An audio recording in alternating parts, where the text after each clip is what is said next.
Assalamualaikum.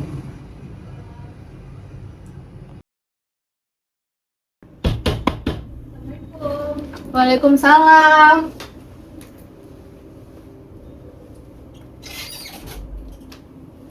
Silakan masuk. Permisi. Iya. Silakan duduk. Baik, silakan duduk. Iya, terima kasih. Iya. Udah, nggak usah berasa kehilangan gitu dong. Assalamualaikum Mas, Mbak. Waalaikumsalam, Ibu. Benar ini dengan Mas Fajar dan Mbak Rati? Betul. Baik Mas dan Mbak, perkenalkan saya Bidan Ayu yang kebetulan bertugas pada pagi hari ini. Mas dan Mbaknya tadi kesini naik apa? Naik motor sih. Naik motor ya. Sebelumnya lebih nyaman dipanggil Mas dan Mbak atau nama atau bagaimana?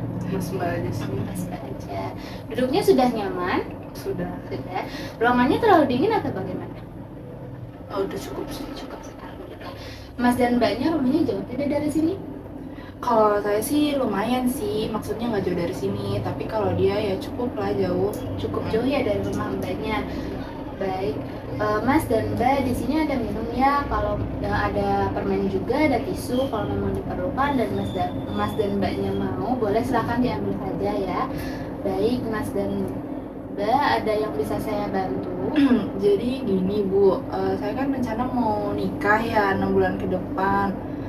Ya, tapi saya kayak masih bingung gitu Bu sama dia nih. Baik, Mas dan Mbaknya ada rencana mau menikah ya untuk 6 bulan ke depan, tapi masih bingung.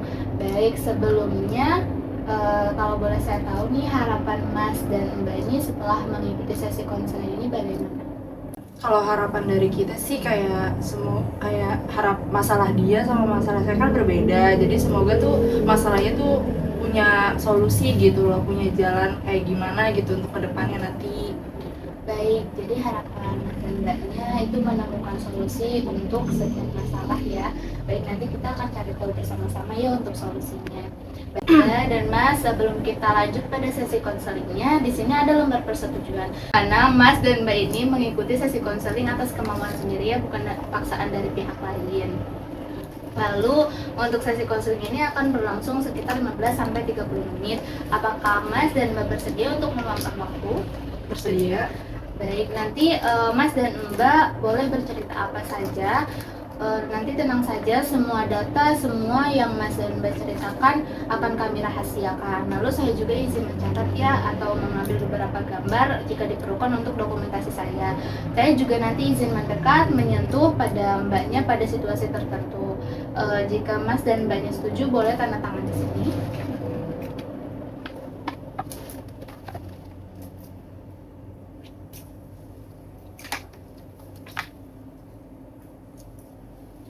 Baik, terima kasih ya Mas, Mbak. Baik, tadi Mbaknya bilang ingin menemukan solusi ya untuk beberapa masalah yang dialami. Boleh diceritakan lebih dalam bagaimana untuk masalahnya sendiri? Ya, ini dari saya dulu ya Bu ya. Saya tuh ngerasa khawatir Bu, kan 6 bulan lagi saya menikah. Saya khawatir suami saya ini, calon suami saya ini kan ngerokok banget gitu ya Bu ya. Saya tuh pengen kayak setelah menikah tuh kebiasaan dia merokok tuh agak dikurangi, kalau bisa tuh enggak sama sekali. Saya takut tuh Bu, nanti kalau misalkan nanti saya hamil atau kedepannya tuh kayak bisa berdampak gitu loh Bu buat keluarga saya sendiri. Baik, saya paham. Ibu khawatir ya terhadap kebiasaan merokok pasangan. Iya Bu. Baik, boleh diceritakan lebih dalam apa yang membuat Mbaknya tidak nyaman dari kebiasaan merokok pasangan? Kalau ini yang saya dengar-dengar ya Bu ya, terus saya juga suka baca di internet sedikit. Itu tuh kayak ngerokok itu tuh rokok itu kan berbahaya, apalagi asapnya kan ya Bu ya. Apalagi nanti kalau saya hamil, kalau nanti saya udah punya anak-anak gitu Bu, saya takut. Jadi lingkungan di rumah saya tuh nggak sehat gitu loh. Saya juga takut nanti dia kenapa-kenapa juga gitu loh Bu. Baik, jadi Mbaknya lebih takut kehilangan ya, dan khawatir dengan masa depan keluarga Mas dan Mbaknya ke depan. Baik, saya mengerti ya Mas dan Mbak. Perasaan itu sangat wajar ya Mbak. Mbak Mbak khawatir ya dan memikirkan jangka panjang untuk kedepannya. Iya Bu. Baik, saya izin beralih ke Mas dulu ya Mbak ya. Bagaimana Mas, tadi Mas sudah mendengar ya bagaimana perasaan calon istri Masnya. Menurut Mas bagaimana? Saya sih sebenarnya ngerti, apa sih namanya, tahu juga kalau misalkan merokok itu tuh nggak sehat. Tapi saya udah ngerokok dari lama Bu. Nah, jadi buat berhenti tuh susah, Terus juga kalau misalkan dia lagi ngomong, saya merasa tertekan gitu loh Bu. Kalau dipaksa jangan ngerokok. Baik, jadi mohon maaf ya koreksi jika saya salah. Jadi Masnya bingung ya antara keinginan untuk berubah dan kebiasaan merokok yang sudah lama. Iya Bu Bidan. Baik, terima kasih ya Mas sudah jujur. Kesadaran bahwa merokok itu tidak sehat itu menjadi awal yang penting ya Mas. Iya Bu Bidan, nih dia aja juga nggak suka sayur Bu. Dia nggak pernah makan sayur, jarang. Kalau boleh saya tahu kenapa Mbaknya tidak suka makan sayur? Jadi tuh saya tuh waktu kecil pernah nyobain Bu makan sayur, tapi tuh saya nggak tahu sayurnya pokoknya warna hijau gitu. Terus saya coba makan, itu rasanya pahit banget. Jadi tuh saya ngerasa kayak nggak suka lagi, saya takut karena yang lain tuh kayaknya pahit semua deh sayurnya. Baik, jadi Mbaknya ini tidak makan sayur bukan karena tidak peduli kesehatan ya, tapi memang karena pengalaman dan memang kebiasaan makan sejak kecil ya. Iya. Ya kan saya takut Bu kalau misalkan istri saya kurang gizi nanti Bu. Tapi saya makannya banyak kok Bu.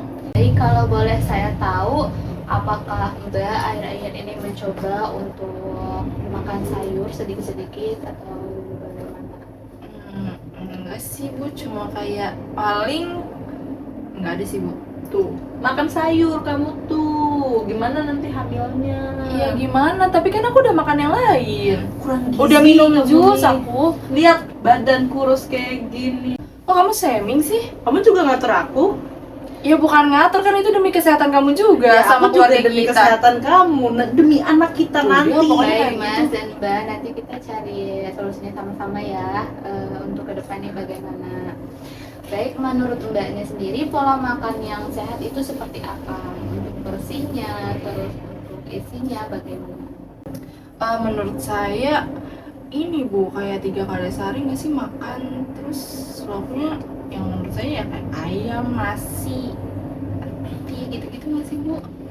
Baik, itu sudah bagus ya. Untuk isinya itu ada proteinnya dan ada karbohidrat. Menurut Mbak sendiri, apakah sayur itu penting atau bagaimana? Kayaknya penting nggak sih Bu? Baik, penting ya Mbak ya. Apakah menurut Mbak perlu nih makan sayur untuk kebutuhan nanti mempersiapkan kehamilan atau nanti sudah dalam fase kehamilan? Bagaimana menurut Mbak? Kalau menurut saya kayaknya sih perlu ya Bu ya. Tapi saya takut, rasanya tuh aneh, pahit. Takutnya tuh seperti apa? Iya itu yang kayak saya waktu kecil makan, pokoknya hijau lah Bu, terus saya makan pahit.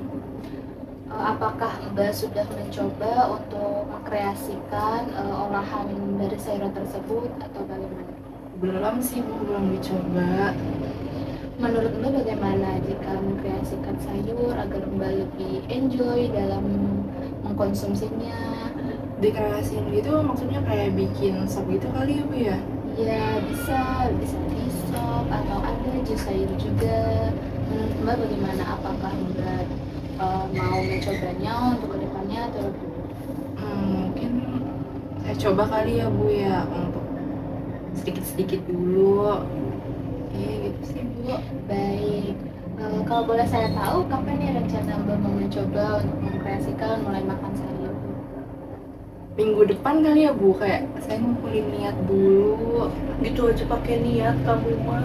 Iya, Biar kamu sehat itu. iya udah. Coba sekarang.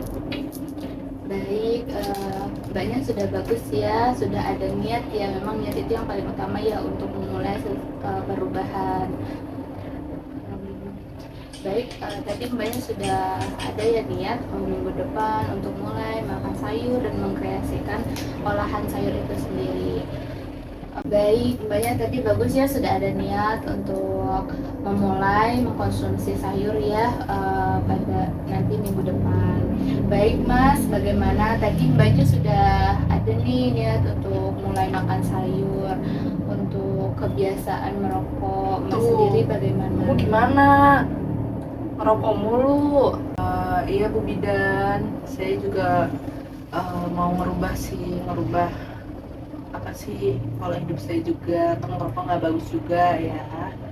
Tapi saya kayaknya nggak bisa kalau langsung nggak ngerokok, paling ya bertahap gitu. Tapi ya udah, aku janji aku nggak ngerokok lagi di depan kamu, di rumah aku nggak ngerokok.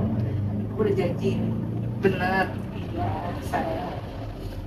Baik, jadi masnya udah ada keinginan ya untuk berubah. Sebelumnya masnya sudah mengetahui belum untuk efek samping rokok sendiri pada orang-orang sekitar itu bagaimana? Gak tahu sih Bu, namanya udah dari kecil ngerokok ya Bu ya. Jadi kayak ya udah ngikut-ngikut aja. Baik, masnya belum mengetahui ya bagaimana efeknya pada orang sekitar. Saya izin untuk memberikan sedikit informasi ya mas ya. Jadi untuk rokok, untuk asapnya sendiri itu akan sangat berdampak, apalagi nanti mas dan mbaknya ini akan menikah ya, dan pasti ada keinginan untuk punya anak kan ya mas dan mbak. Nanti itu akan berdampak pada ibu hamil, itu akan berbahaya pada janin, pada ibunya, pada masnya sendiri itu akan ada dampaknya ya mas. Tapi tadi masnya bilang sudah ada keinginan ya untuk berubah, namun bertahap pelan-pelan. Kalau boleh saya tahu nih, masnya akan memulainya itu kapan mas? Kapan ya? Dia kan ngomongin dia minggu depan ya, saya ngikut aja deh mulai minggu depan, jadi kayak balance aja gitu. Kamu ngikutin aku ya kan, biar kita berjalannya sesuai dengan waktunya. Baik, jadi masnya juga berencana akan mulai minggu depan ya, sama dengan mbaknya. Baik, bagaimana mbak? Tadi masnya sudah bilang ya akan mencoba berubah juga minggu depan. Bagaimana perasaan mbak setelah mendengar itu? Cukup senang sih, tapi semoga beneran berubah dari yang dia bilang tadi gitu. Baik, saya izin merangkumnya. Tadi kita sudah ngobrol bersama nih mengenai ketidaknyamanan mbaknya dari kebiasaan masnya, begitu pun sebaliknya. Tadi mbaknya juga sudah ada keinginan ya untuk berubah dari orang tidak mau makan sayur, tapi akan mulai mencoba untuk makan sayur dengan mengkreasikan olahan sayur tersebut. Lalu dari masnya sendiri tadi terhadap kebiasaan merokok juga akan mulai perlahan-lahan untuk berhenti, berubah dari kebiasaan merokok tersebut. Baik, Mas dan Mbak, tadi tidak terasa ya sesi konseling ini sudah berlangsung sekitar 30 menit. Apakah masih ada lagi nih yang mengganjal di hati Mas dan Mbak atau yang masih ingin disampaikan kepada saya? Kalau saya sih nggak ada. Kamu? Nggak ada sih. Aku sih. Baik, alhamdulillah ya. Apakah harapan yang tadi di awal Mbak sampaikan itu terpenuhi pada akhir sesi konseling ini? Iya, cukup. Alhamdulillah ya, berarti terpenuhi ya untuk harapan sebelumnya pada akhir sesi konseling ini. Menurut Mas dan Mbaknya ini, sesi konseling ini sudah cukup atau perlu untuk pertemuan selanjutnya? Menurut kamu gimana? Sudah cukup sih sebenarnya, udah terjawab juga. Ya semoga dari kitanya sendiri pun bisa berubah jadi lebih baik. Baik, alhamdulillah ya. Menurut Mas dan Mbaknya sesi konseling ini sudah cukup.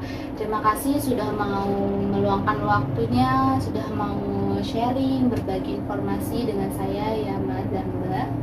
Baik, karena menurut Mas dan Mbak sesi konseling ini sudah cukup ya, saya izin mengakhiri sesi konseling ini. Terima kasih ya Mas dan Mbak, semoga untuk nanti acaranya lancar dan Mas dan Mbaknya itu sehat.